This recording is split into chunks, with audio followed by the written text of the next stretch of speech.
একটু ওই এরকম শব্দ বললেন না যে আমি তো রসুল করিম সাল্লাল্লাহু আলাইহি ওয়াসাল্লাম না, আল্লাহ না, এটা আদবের খেলা।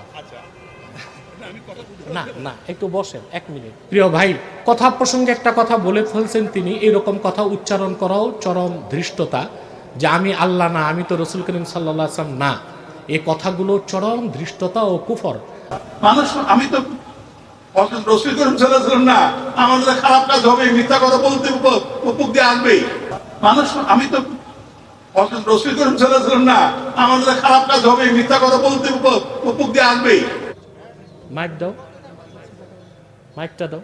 জি জি করেন, বলেন, বসে করেন, আপনি মাজুর মানুষ। হ্যান্ড মাইকটা দাও, উচ্চারণটা খাদির। এই মিয়া, আপনাদের কি কোনো আদব তমিজ নাই? এখন মুনাজাত হবে, একটু পরে উঠাউঠি শুরু করে দিচ্ছেন। সব জায়গায় রাজনীতি খেলবেন না, আমি নিষেধ করলাম, আল্লাহর ওয়াস্তে বসে যান। আসলে আমি খুব মনোযোগ দিয়া হুজুরের বয়ান শুনতেছিলাম। আমি আর আগেও একটা মাহফিল থেকে আসছি, ওখানে বয়ান শুনে আসছি, খুব ভালো লাগছিল, কারণ অনেকগুলি বয়ান আমার মুখস্থ হয়ে গেছে। আমি কোরআন শরীফ পড়ি, 5 ওয়াক্ত নামাজের সাথে আমি কিন্তু 2 পাতা করে প্রতি ওয়াক্তের সময় 2 পাতা করে না কোরআন শরীফ পড়ি, এটা সবাই জানে। এখানে যারা আমার দল করে না তারাও জানে কিন্তু যে আমি কিন্তু 2 নামাজ পড়ে যাই মসজিদ থেকে, আমি বলে যে বসো, আমি কোরআন শরীফ পড়ে আসি। আপনারা যদি আমার বাড়িতে যারা গেছেন তারা দেখছেন যে আমার বাড়ির সামনে যে মসজিদটা বানানো আছে, বাংলাদেশের সর্বশ্রেষ্ঠ সর্বোৎকৃষ্ট যতগুলি মসজিদ আছে তার মধ্যে এই মসজিদটা অন্যতম। আমি জানি না আল্লাহ তাআলা কতটুকু সহায়ক হলে পরে আমার মতো একটা গুনাহগার বান্দা মানুষ, আমি তো রসুল করিম সাল্লাল্লাহু আলাইহি ওয়াসাল্লাম না, আমাদের খারাপ কাজ হবে, মিথ্যা কথা বলতে উপর দিয়ে আসবেই। একটু ওই এরকম শব্দ বললেন না যে আমি তো রসুল করিম সাল্লাল্লাহু আলাইহি ওয়াসাল্লাম না, আল্লাহ না, এটা আদবের খেলা। না না, একটু বসেন 1 মিনিট।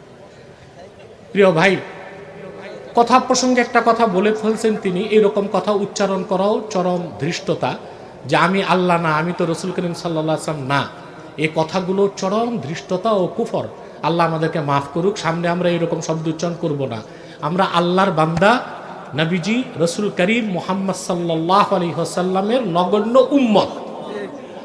আর আমাদের সবার গুনাহ আছে, কারো বেশি কারো কম। আমরা প্রত্যেকেই আল্লাহর কাছে ক্ষমা চাইবো। আসুন দোয়া করি, উনি দোয়ার পর যাবে ইনশাআল্লাহ, এখনই দোয়া হয়ে যাবে।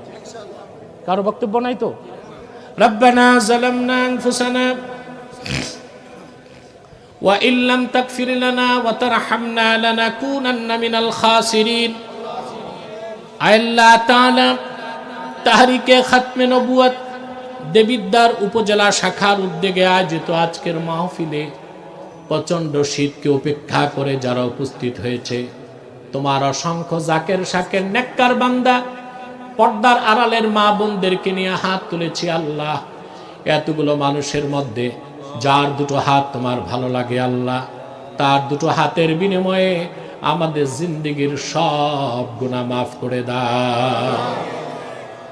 হৃদয়ের গভীর থেকে দোয়া করি আল্লাহ, তোমার আখিরি নবী নূর নবীজি আমার মুহাম্মদ মুস্তাফা সাল্লাল্লাহু আলাইহি ওয়াসাল্লাম আজ থেকে 1,500 বছর আগে দুনিয়ার থেকে বিদায় নিয়েছেন। হায়াতুন নবী হিসেবে জান্নাতুল ফেরদাউস রওজা মুবারকে বিশ্রাম নিয়েছেন। আল্লাহ, জীবনে একবার তোমার আখিরি নবী নূর নবীজি আমার মুহাম্মদ মুস্তাফা সাল্লাল্লাহু আলাইহি ওয়াসাল্লামের জান্নাতুল ফেরদাউস রওজা মুবারকে উপস্থিত হয়ে গো আল্লাহ, তোমার হাবিবের নূরের কদমে দরুদ ও সালামের হাদিয়া দেবার আগে আল্লাহ তুমি ডাক দিও না। আল্লাহ তাআলা একবার তাআলা একবার তাআলা একবার তাআলা একবার তাআলা একবার তাআলা একবার তাআলা একবার তাআলা একবার তাআলা